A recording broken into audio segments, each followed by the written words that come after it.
Chapter 5 Becky.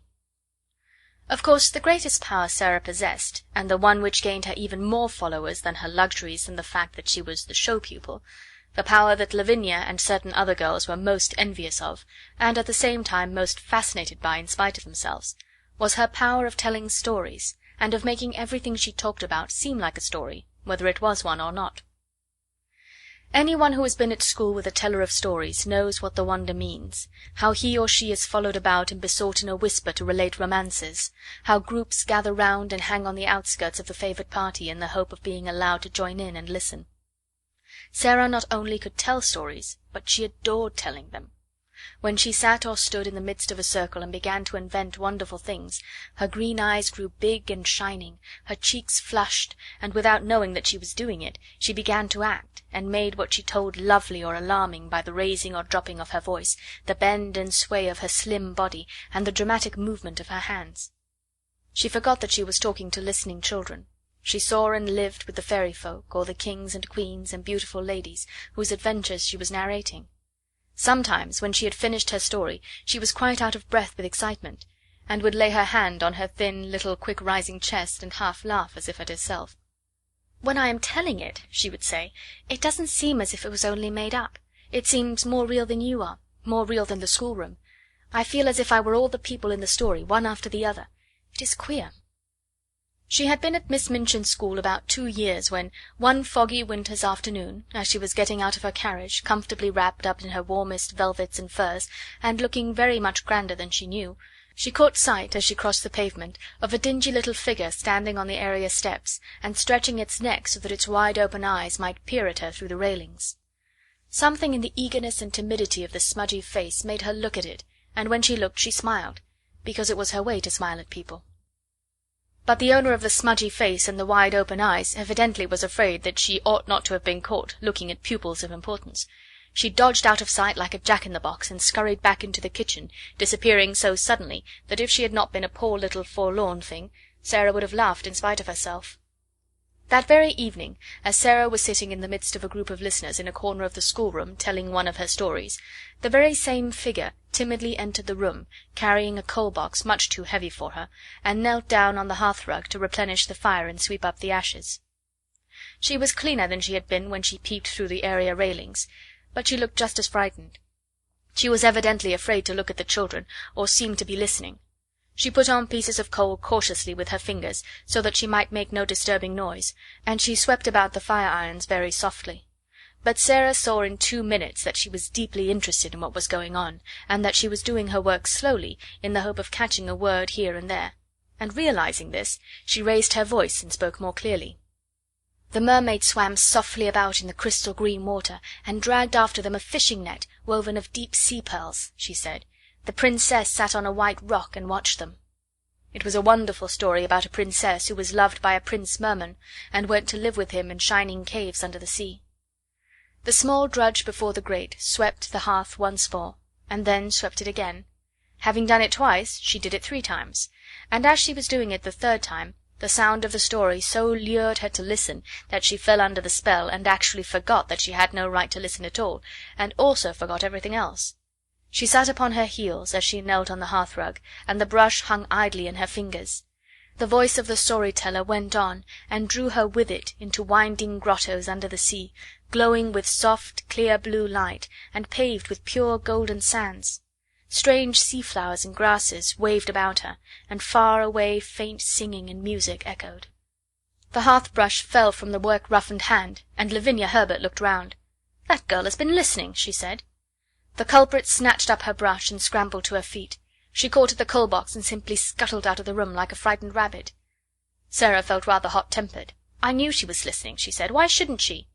Lavinia tossed her head with great elegance. "Well," she remarked, "I do not know whether your mamma would like you to tell stories to servant girls, but I know my mamma wouldn't like me to do it."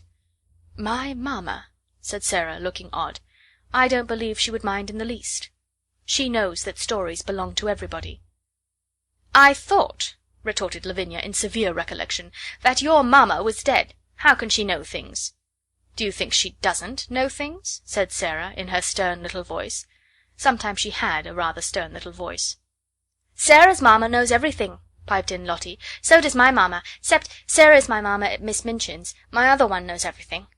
The streets are shining, and there are fields and fields of lilies, and everybody gathers them. Sarah tells me when she puts me to bed." "You wicked thing!" said Lavinia, turning on Sarah, "making fairy stories about heaven."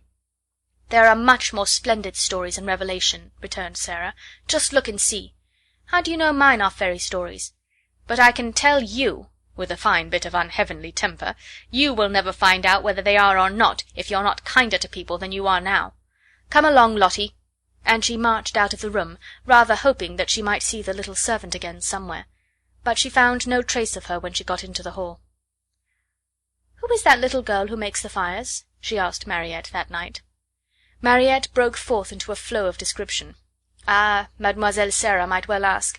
She was a forlorn little thing who had just taken the place of scullery maid, though as to being scullery maid she was everything else besides. She blacked boots and grates, and carried heavy coal scuttles up and down stairs, and scrubbed floors and cleaned windows, and was ordered about by everybody.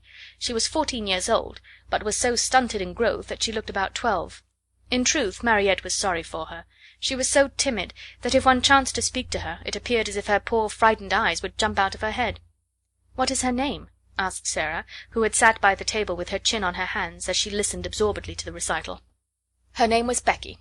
Mariette heard everyone below stairs calling, "Becky, do this," and "Becky, do that," every 5 minutes in the day. Sarah sat and looked into the fire, reflecting on Becky for some time after Mariette left her. She made up a story of which Becky was the ill-used heroine. She thought she looked as if she had never quite enough to eat. Her eyes were very hungry. She hoped she should see her again, but though she caught sight of her carrying things up or down stairs on several occasions, she always seemed in such a hurry, or so afraid of being seen, that it was impossible to speak to her.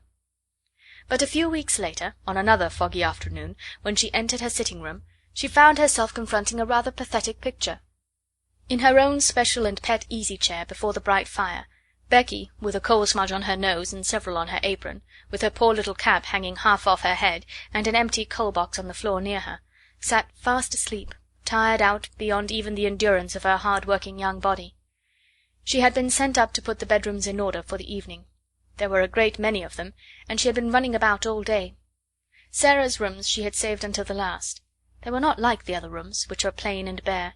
Ordinary pupils were expected to be satisfied with mere necessaries. Sarah's comfortable sitting-room seemed a bower of luxury to the scullery maid, though it was, in fact, merely a nice, bright little room. But there were pictures and books in it, and curious things from India.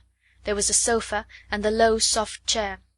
Emily sat in a chair of her own, with the air of a presiding goddess, and there was always a glowing fire and a polished grate. Becky saved it until the end of her afternoon's work, because it rested her to go into it, and she always hoped to snatch a few minutes to sit down in the soft chair and look about her, and think about the wonderful good fortune of the child who owned such surroundings, and who went out on the cold days in beautiful hats and coats one tried to catch a glimpse of through the area railing.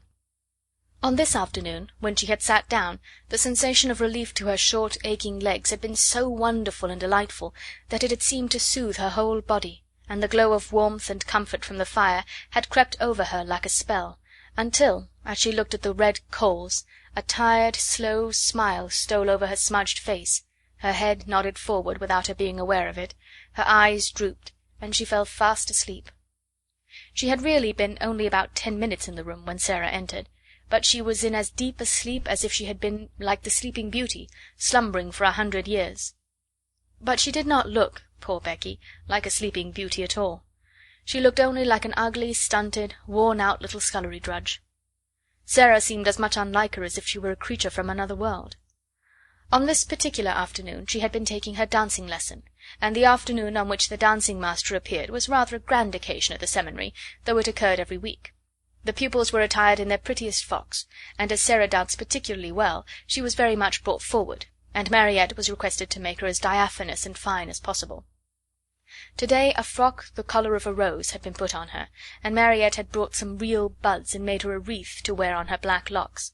She had been learning a new delightful dance in which she had been skimming and flying about the room like a large rose-coloured butterfly, and the enjoyment and exercise had brought a brilliant, happy glow into her face.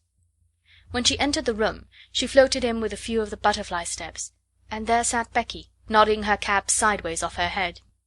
"Oh," cried Sara softly when she saw her, "that poor thing!" It did not occur to her to feel cross at finding her pet chair occupied by the small, dingy creature. To tell the truth, she was quite glad to find it there. When the ill-used heroine of her story wakened, she could talk to her.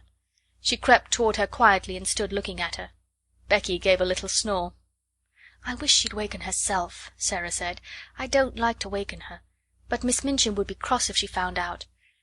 I'll just wait a few minutes." She took a seat on the edge of the table, and sat swinging her slim, rose-coloured legs, and wondering what it would be best to do. Miss Amelia might come in at any moment, and if she did, Becky would be sure to be scolded. "But she is so tired," she thought. "She is so tired." A piece of flaming coal ended her perplexity for her that very moment. It broke off from a large lump and fell on to the fender. Becky started and opened her eyes with a frightened gasp. She did not know that she had fallen asleep. She had only sat down for one moment and felt the beautiful glow, and here she found herself staring in wild alarm at the wonderful pupil who sat perched quite near her, like a rose-coloured fairy with interested eyes. She sprang up and clutched at her cap. She felt it dangling over her ear, and tried wildly to put it straight. Oh, she had got herself into trouble now with a vengeance. To have impudently fallen asleep on such a young lady's chair! She would be turned out of doors without wages. She made a sound like a big breathless sob. "Oh, miss, she stuttered. "I ask your pardon, miss. Oh, I do, miss." Sara jumped down and came quite close to her. "Don't be frightened," she said, quite as if she had been speaking to a little girl like herself. "It doesn't matter the least bit." "I didn't go to do it, miss," protested Becky. "It was the warm fire and me being so tired. It wasn't impertinence." Sara broke into a friendly little laugh and put her hand on her shoulder. "You were tired," she said. "You could not help it. You're not really awake yet." How poor Becky stared at her. In fact, she had never heard such a nice, friendly sound in anyone's voice before. She was used to being ordered about and scolded and having her ears boxed, and this one, in her rose-coloured dancing afternoon splendour, was looking at her as if she was not a culprit at all, as if she had a right to be tired, even to fall asleep. The touch of the soft, slim little paw on her shoulder was the most amazing thing she had ever known. Ain't you angry, miss?" she gasped. "Ain't you going to tell the missus?" "No," cried out Sara. "Of course I'm not." The woeful fright in the coal-smutted face made her suddenly so sorry that she could scarcely bear it. One of her queer thoughts rushed into her mind. She put her hand against Becky's cheek. "Why," she said, "we are just the same. I'm only a little girl like you. It's just an accident that I'm not you and you're not me." Becky did not understand in the least. Her mind could not grasp such amazing thoughts, and an accident meant to her a calamity in which someone was run over or fell off a ladder and was carried to the orspital. Accident, miss," she fluttered respectfully. "Is it?" "Yes," Sara answered, and she looked at her dreamily for a moment.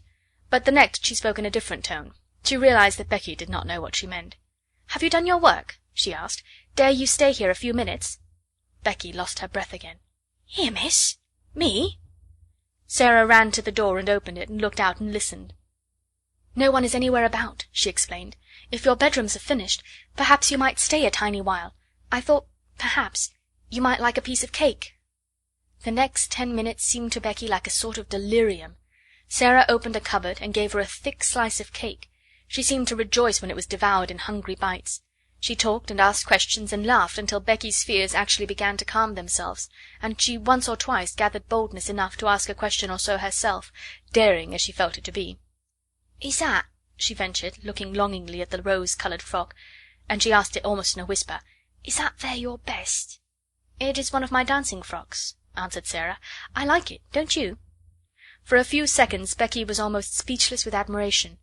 Then she said in an awed voice, "Once I see a princess. I was standing in the street with the crowd outside Covent Garden, watching the swells go into the opera.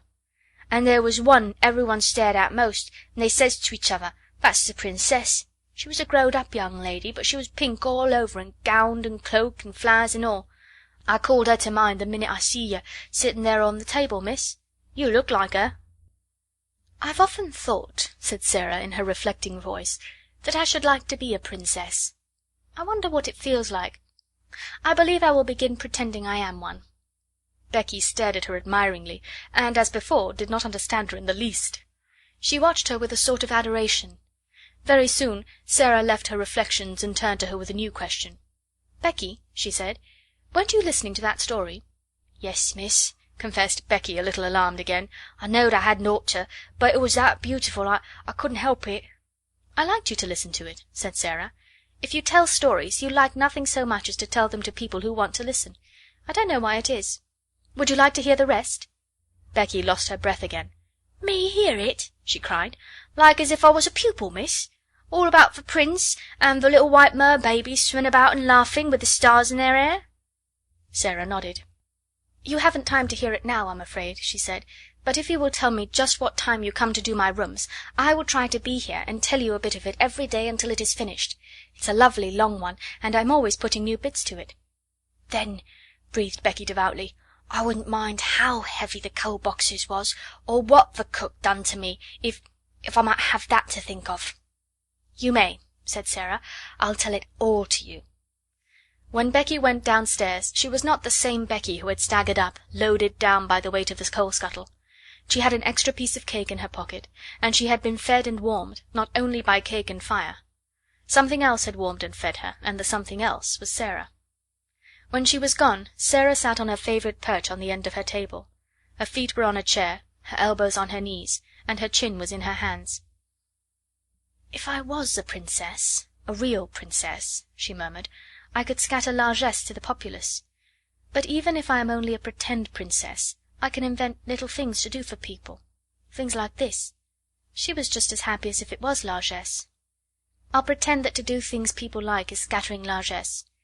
I've scattered largesse." End of chapter 5.